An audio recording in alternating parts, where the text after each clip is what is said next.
How many are glad that God is a giver? If there's one reason people don't come to God, I think it's because he's been presented as a taker. Which makes absolutely no sense if you break it down from a logical perspective, because what do you think you have that God actually needs?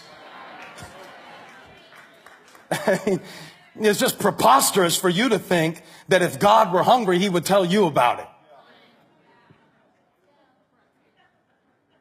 But people grow up with an image of God. He's a taker.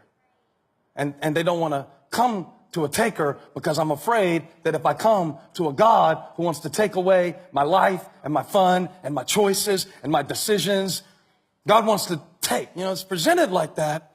But I found God in my own personal experience to be an outgiver. Forget about a giver. I found him to be an outgiver. I found out that God has such an ego about how big he is.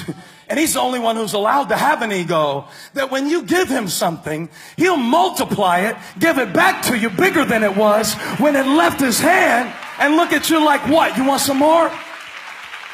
Ask that little boy who gave his lunch to the disciples, and the disciples gave it to Jesus. And when Jesus got finished with it, there was leftovers, 12 bags of leftovers.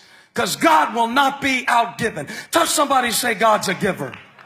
You need to know this in the core of your theology, that God is a giver. Every breath is a gift. Every word is a gift. Every season you've made it through that you shouldn't have made it through, it's a gift. Every time you recycle blood through your body and it makes one more circuit, one more trip to keep you alive, every beat of your heart is a gift from a God who has given you every piece of ground you've ever stood on. He's a good God. A giving God.